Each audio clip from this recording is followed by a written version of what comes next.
अस्सलाम वालेकुम। इस वीडियो के अंदर मैं आपको बताऊंगा कि हम लोग एक्सेल के अंदर ड्रॉप डाउन लिस्ट किस तरीके से क्रिएट करते हैं।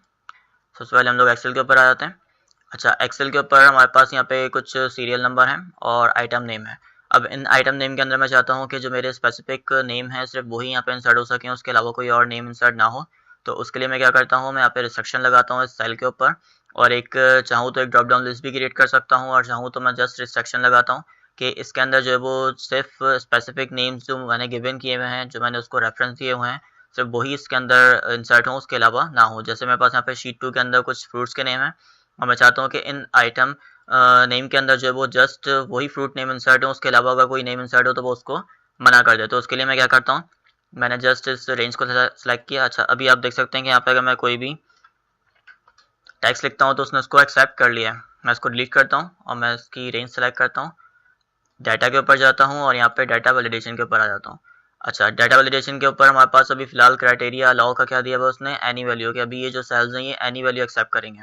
मैं क्या करता हूँ, मैं कहता हूँ नहीं, एनी वैल्यू नहीं, आप लिस्ट जो मैं सोर्स आपको दे रहा हूँ, आप सिर्फ वो वैल्यूज इसके अंदर एक्सेप्ट करना। सोर्स में क्या देता हूँ, मैं शीट 2 पे जाता हूँ और मैंने जो अपने फ्रूट्स नेम थे मैंने उनको सिलेक्ट कर लिया, और फिलहाल मैं इसके ऊपर से चेक हटा देता हूँ और मैं इसको ओके कर देता हूँ।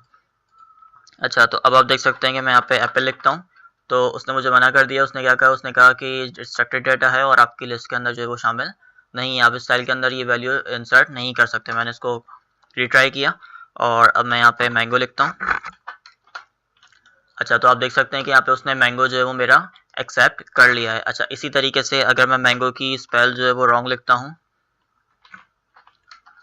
तो आप देख सकते हैं कि मुझे वो भी उसने मना कर दिया, क्योंकि उसको जो स्पेल थी वो सेम नहीं मिली, जिसकी वजह से उसने मना कर दिया। अच्छा, कैपिटल वर्ड जो है वो उसमें इसका यहाँ पे इशू नहीं होता। अगर वहाँ पे मैंने मैंगो कैपिटल से लिखा हुआ है और यहाँ पे मैं स्मॉल से लिखता हूँ तो उसका इशू नहीं है, वो उसको एक्सेप्ट करेगा। जैसे मैं यहाँ पे आपको लिख कर दिखा देता हूँ। तो आप देख सकते हैं कि वहाँ पे मैंने स्मॉल फर्स्ट वर्ड कैपिटल था, बाकी स्मॉल था, उसमें लिखा था, और यहाँ पे मैंने कैपिटल में भी लिखा, स्मॉल में भी लिखा है, तो उसने दोनों को एक्सेप्ट कर लिया है।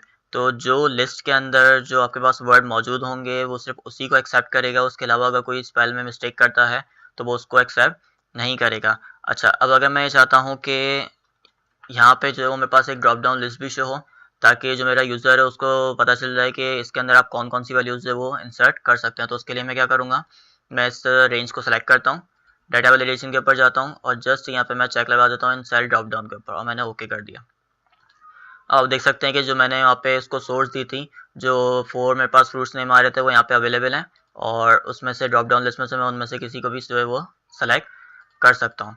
अच्छा, जैसा कि मैं यहाँ पे अगर कोई और फ्रूट नेम इंसर्ट करता हूँ तो मुझे मना कर रहा है। अब अगर मैं चाहता हूँ कि वो मुझे मना ना करे, बस मुझे इन्फॉर्म कर दे या मुझे एक वार्निंग शो कर दे, तो उसके लिए मैं क्या करूँगा, मैंने अपनी रेंज सेलेक्ट की और मैं डाटा वैलिडेशन के ऊपर आ जाता हूँ और मैं एरर अलर्ट के ऊपर आ जाता हूँ। अभी मेरा जो एरर अलर्ट है वो क्या है, स्टॉप का है। मैं चाहता हूँ कि ये स्टॉप का ना हो, जस्ट मुझे वार्निंग शो करे। वार्निंग के अंदर क्या होता है, वो आपको यस और नो का ऑप्शन देता है। अगर आप नो पे क्लिक करते हैं तो वो आपको दोबारा से कोई वर्ड इंटर करने के लिए देता है, और अगर आप यस पे क्लिक करते हैं तो वो उसी वर्ड को जो है वो एक्सेप्ट कर लेता है। इसी तरीके से इन्फॉर्मेशन पे ये होता है कि जैसे आप इन्फॉर्मेशन के ऊपर कोई भी अगर आप रॉन्ग वर्ड इधर इंटर करते हैं तो आपको इन्फॉर्मेशन के लिए जो वो एक एरर डिस्प्ले करता है कि आपके जो वर्ड है वो आपकी फाइल के अंदर, आपकी लिस्ट के अंदर मौजूद नहीं है। आप जैसे उसको ओके कर देते हैं वो उस वर्ड को रिसीव कर लेता है। जैसे मैं पहले आपको वार्निंग पे करके दिखा देता हूँ कि यहाँ पे मैंने ABC लिखा, एंटर किया, तो आप देख सकते हैं यहाँ पे यस और नो का ऑप्शन आ रहा है।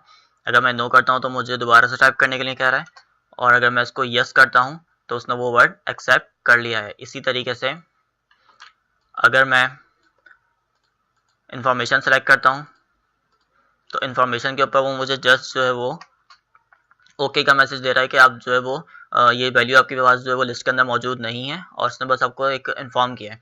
आप इसको ओके करते हैं और वो आपके पास वैल्यू जो है यहाँ पे आप इंसर्ट कर सकते हैं। तो अगर आप अपना जो अपने फाइल क्रिएट की है एक्सेल के अंदर, जो अपने सेल के अंदर ड्रॉप डाउन लिस्ट बनाई है, आप चाहते हैं कि उसके अंदर जो मैंने लिस्ट बनाई है उसके अलावा भी वैल्यूज़ जो है वो इंसर्ट हो सकें, तो आप इस तरीके से एरर अलर्ट के ऊपर जाकर जो है वहाँ से उसको स्टॉप से हटा के वार्निंग या इन्फॉर्मेशन के ऊपर लगा सकते हैं, ताकि कोई और जो टैक्स है वो भी उसके अंदर आप जो है वो इंसर्ट कर सकें। अच्छा, अब अगर मैं चाहता हूँ कि जो मेरी लिस्ट है 4 फ्रूट्स की, अगर मैं चाहता हूँ कि बाद में मेरे पास कोई और फ्रूट्स के नेम इसके अंदर मैं इंसर्ट करना चाहता हूँ, ताकि वो भी जो है वो लिस्ट के अंदर मेरे पास मौजूद लिस्ट के अंदर आ जाएँ यहाँ पे।